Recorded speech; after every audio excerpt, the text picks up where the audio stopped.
तो हेलो मेरे बच्चों, कैसे हो आप सब। उम्मीद करता हूं आप और आपकी जो स्टडी है वो बहुत अच्छी चल रही है। तो रैपिड रिवीजन की हमारी सेकंड वीडियो में आपका दिल से स्वागत है, तहे दिल से स्वागत है। मेरा नाम है नितिन और रैपिड रिवीजन सीरीज जो है ये आपको बोर्ड्स में बहुत हेल्प कर सकती है, ताकि आप कंसेप्ट्स को जो है वो एक ही पेज पे, एक ही चीज पर, एक ही जगह पर इमेजिन कर पाओ। और जितना आप अच्छे से इमेजिन मतलब रिटेन, मतलब जिसको हम बोलते हैं रिकॉल, जितना अच्छे से आप रिकॉल कर पाओगे, जितना आप अच्छे से एग्जाम्स में सोच पाओगे कि मैंने यहाँ पर क्या पढ़ा था, उतना ही आपके अच्छे, उतना ही अच्छा पेपर को लिख के आओगे और उतने ही अच्छे मार्क्स जो हैं वो पेपर में आप ले सकते हो। तो बिना किसी देरी के वीडियो को स्टार्ट करते हैं।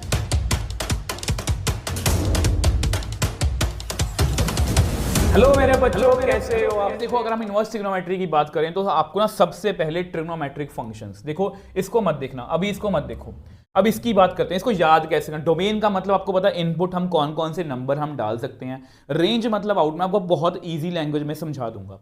देखो आपको पता है, आपको इतना तो पता है ना, साइन का टेबल 0 से लेकर 90 तक तो आता है ना, और वो कहीं पर भी नॉट डिफाइंड नहीं है। मतलब हम साइन में हर एक रियल नंबर फिल कर सकते हैं, सेम कॉस में हम हर एक नंबर फिल कर सकते हैं। टेन कहां पर नॉट डिफाइंड होता है, 10 90 नॉट डिफाइंड है। तो जितने भी ऑड मल्टीपल्स हैं तो इसलिए मैंने r minus 2n+1 pi by 2 लिखा है। कॉड जो है वो पाई पर नॉट डिफाइंड है, कॉट 0 नॉट डिफाइंड है, तो n पाई, r माइनस n पाई। सेम वैसे सीकेंट, सीकेंट कॉस का उल्टा है। कॉस 90 0 है तो सीकेंट 90 कितना नॉट डिफाइंड होगा, तो यहाँ पर r में से मैं n+1 पाई बाई 2 माइनस कर दिया। सेम वैसे कुछ सीकेंट में से n पाई, मतलब मैंने रियल नंबर में से n पाई माइनस कर, कॉस 0 कॉस पाई कितना होता है 0, तो सीकेंट 0 कितना होगा, नॉट डिफाइंड। ये क्लियर है। रेंज आपको पता है, साइन की बड़ी से बड़ी वैल्यू 1 है और छोटी छोटी वैल्यू -1 है, तो मैंने वही लिखा है।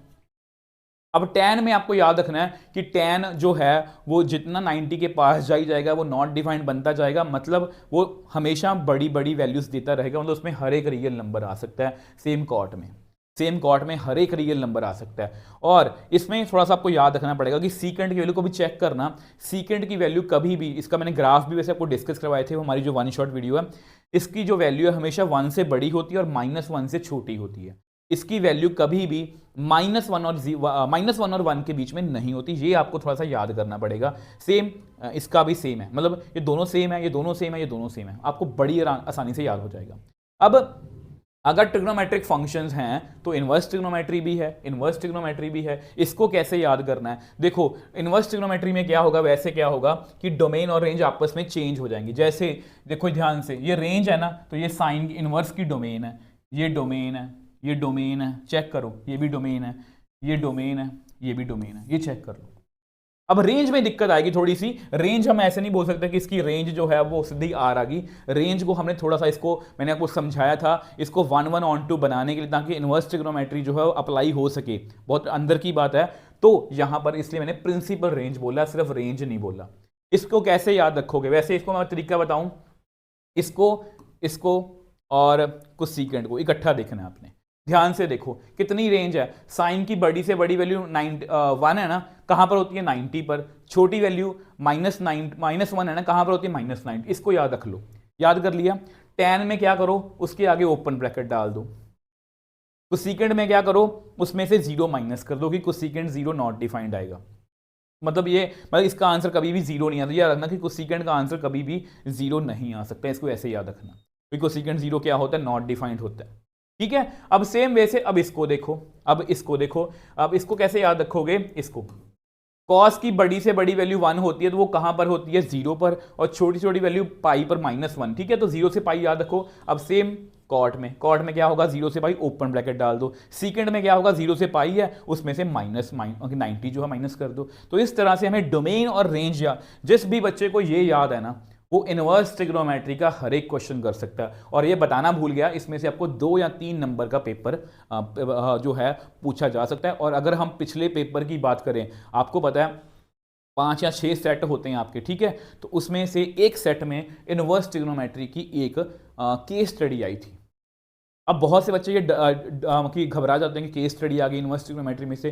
कोई घबराने की नीड नहीं है। अगर आपने थोड़ा सा भी ध्यान से पढ़ा हो इनवर्स ट्रिग्नोमेट्री को, तो आप वो केस स्टडी आराम से 4 नंबर स्कोर कर सकते थे। वैसे मैंने आपको बता दिया, इसमें से अप्रॉक्सीमेटली 2-3 मार्क्स का पेपर आता है। अब देखो, जिस भी बच्चे ने मेरे से इनवर्स ट्रिग्नोमेट्री पढ़ी है, उसने मेरा ये हीरो हीरोइन वाला कंसेप्ट जरूर पढ़ा होगा। इसमें क्या है कि ये साइन इनवर्स जो बाहर खड़ा है, ये आपका हीरो है, ठीक है, ये आपका क्या है, हीरो है, और ये थीटा जो है ये आपकी हीरोइन है, और ये आपका विलन है। तो हीरोइन जो है हमारी विलन के पास है और वो बोल रही है कि मुझे आके छुड़वाओ। तो हीरो जो है वो बोलता है कि मैं आपको तभी छुड़वाऊंगा विलन से अगर आप मेरी कुछ शर्तें मानोगे। आपने वो वीडियो देखी होगी। तो शर्तें क्या हैं? अब साइन इनवर्स की शर्तें क्या हैं कि साइन इनवर्स का जो आंसर है वो ये शर्तें हैं, प्रिंसिपल रेंज। ठीक है, प्रिंसिपल रेंज, इसको याद रखोगे। ये बताने की कोशिश करता हूं, यहां पर है, देखो ध्यान से। अब देखो sine inverse sine pi by 3 का आंसर तो कितना आ रहा है? पाई बाई 3 आ रहा है। इसका आंसर पाई बाई 3 आ रहा है, बट इसका आंसर 2 पाई बाई 3 नहीं आ रहा। तो ये वही है। अब देखो मेरे को ये बताओ ये कितना होता है? सर जी 60 जो है, देखो हमारे हीरो की शर्तें क्या हैं कि मेरी हीरोइन को इसके बीच में अपना एंगल जो है रखना है। मेरी हीरोइन को इसके बीच में एंगल रखना है -90 से 90। अब ये 60 उसके बीच में है तो उसने शर्तें मान ली, हमारी हीरोइन जो है वो फ्री हो गई। ठीक है, अब यहां पर ये 2 पाई बाई 3 पता कितना है? ये 60 है, ओ सॉरी 120 है। 120 इससे बाहर है, तो हमारा हीरो कहता मैं नहीं बचाऊंगा आपको खुद देखना पड़ेगा। तो वो बोल रहा है, अगर वो बोल रही है कि मुझे छिड़वाओ, तो वो ये बोल रहा है कि मेरी शर्तें मान लो। अब शर्तें कैसे मानेगी आपको पता है? इसको मैं लिख सकता हूं sine pi minus pi by 3 180 minus theta. ये कितना बनेगा? 2 पाई बाई 3 बनेगा। साइन 180 माइनस थीटा कितना होता है? साइन थीटा ही होता है। और यहां पर कितना आएगा? Pi by 3। तो इसका आंसर भी कितना आएगा? Pi by 3। हीरोइन कब फ्री हुई? जब उसने उसकी हीरो की शर्तें मान ली। अगर आपको ये कंसेप्ट आता है, इनवर्स ट्रिग्नोमेट्री में आपको कोई नहीं हरा सकता। ठीक है जी। अब देखो कुछ फॉर्मुलास की बात करेंगे। ये फॉर्मुलास में जल्दी आपको डिस्कस कर लेते हैं। साइन इनवर्स माइनस एक्स कितना होता है? माइनस। देखो जितने भी फॉर्मुलास हैं इनवर्स ट्रिग्नोमेट्री के, वो साइन टैन इनवर्स और कोसेकेंट इनवर्स इकट्ठे हैं। ये तीनों इकट्ठे हैं। टैन इनवर्स का माइनस, टैन कोसेकेंट इनवर्स का माइनस। अब इसमें क्या होगा? Pi minus pi minus pi minus. यहां पर आ जाओ, ये फॉर्मूला, ये दोनों ऐसे एक ही फॉर्मूला है। Sine inverse x plus sine inverse y, ये कितना होता है? Sine inverse x 1 minus y square plus y 1 minus x square under root. अगर यहां प्लस है तो प्लस है, यहां माइनस है तो माइनस है। एक ही फॉर्मूला। ये दूसरा formula. Cos inverse x plus cos inverse y. Cos inverse यहां पर जैसे अलग अलग थे ना, यहां पर इकट्ठे हैं। X y minus 1 minus x square 1 minus y square. अगर प्लस है तो माइनस है, माइनस है तो प्लस है। इस तरह से ये काम करता है। और फिर ये sine inverse x plus cos inverse x कितना होता है? Pi by 2। Tan inverse x plus cot inverse x कितना होता है? Pi by 2। Cosecant inverse x plus second inverse कितना होता है? Pi by 2। और ये प्रॉपर्टीज या फॉर्मूलाज प्लीज याद करके जाना, क्योंकि आपको डेरिवेटिव के बहुत से क्वेश्चन यहां से आ सकते हैं।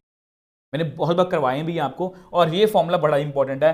Tan inverse x plus tan inverse y कितना होता है? Tan inverse x plus y upon 1 minus x y. Same अगर यहां माइनस है तो यहां माइनस और नीचे प्लस। एक ही फॉर्मूला, 1 2 3, ये तो आपको आसानी लगेंगे 3, और ये 4 और ये 5। और छठा फॉर्मूला ये है कि sine inverse 2x upon 1 plus x square, cos inverse 1 minus x square upon 1 plus x square, tan inverse 2x upon 1 minus x square is equal to 2 tan inverse x। आप चाहो तो इसका स्क्रीनशॉट ले सकते हो।